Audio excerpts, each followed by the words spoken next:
আসসালামু dear viewers,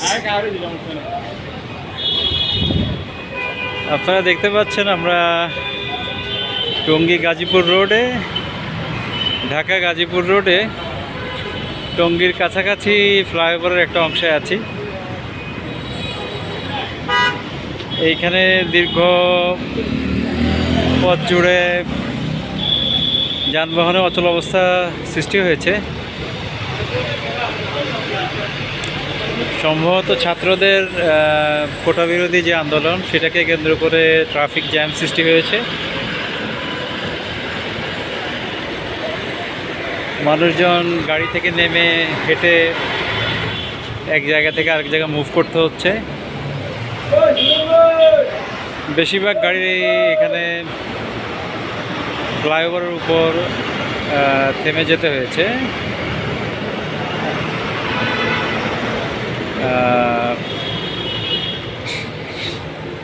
মানুষের দুর্ভোগ হচ্ছে, এতে কোনো সন্দেহ নেই।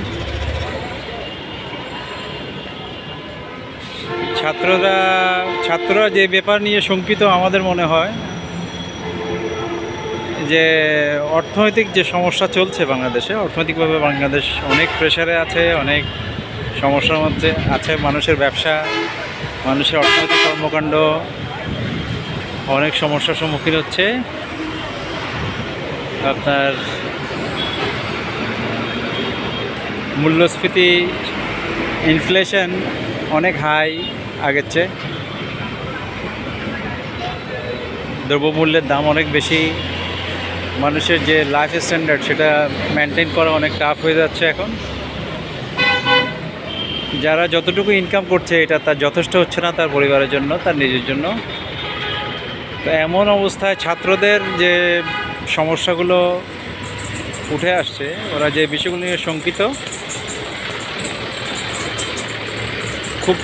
খুব সম্ভবত তারা তাদের ভবিষ্যৎ নিয়ে খুব বেশি শঙ্কিত। অর্থনৈতিক অবস্থার মধ্যে বাংলাদেশের অর্থনৈতিকভাবে আবার উঠে দাঁড়াতে পারবে কি না, কতটুকু পারবে, এটা নিয়ে তারা খুব শঙ্কার মধ্যে আছে। এই অবস্থায় তাদের শঙ্কা দূর করতে হবে। এখানে যারাই আছেন, বাংলাদেশে কর্তৃপক্ষ যারা আছেন, অর্থনীতিবিদ যারা আছেন, তারা আশা সঞ্চার করতে হবে ছাত্রদের মধ্যে, যেন তারা হতাশ না হয়। এবং আজকে বাংলাদেশের যে সমস্যাগুলো তৈরি হচ্ছে, এগুলো হতাশা দ্বারা পরিচালিত হচ্ছে, কোনো সন্দেহ নেই। ছাত্রদের মধ্যেকার এই হতাশা দূর করতে হবে। এই দায়িত্ব রাষ্ট্রের প্রধান যারা আছেন, রাষ্ট্রের নীতি নির্ধারক যারা আছেন, নেতৃবৃন্দ যারা আছেন, তাদেরই দায়িত্ব ছাত্রদের ভিতর থেকে হতাশা দূর করা। এমন কিছু বলা যাবে না, এমন কিছু করা যাবে না যেটা তাদের হতাশাকে আরও বাড়িয়ে দেয়, অথবা রাজনৈতিক অস্থিরতা কিংবা রাজনৈতিক সমস্যা আরও বেশি ঘনীভূত হয় এবং ছাত্র আরও বেশি হতাশ হয়ে পড়ে। তো এই দায়িত্ব রাষ্ট্রের যা সবার, বুদ্ধিজীবী যারা আছেন, অর্থনীতিবিদ যারা আছেন, তারা রাষ্ট্রকে সমস্যা থেকে উদ্ধার করতে হবে। সত্য অবস্থাটুকু স্বীকার করে নিতে হবে, সত্য অবস্থা জানাতে হবে। ছাত্রদেরকে বোকা বানানো যায় না, কারণ ওরা শিক্ষানবিশ, ওদের সাথে শিক্ষা জ্ঞানের ওতপ্রোত সম্পর্ক আছে। তো সেক্ষেত্রে ছাত্রদের সামনে সত্যটাই উপস্থাপন করতে হবে এবং এই অবস্থা থেকে পরিত্রাণের উপায় বের করতে হবে। ধন্যবাদ।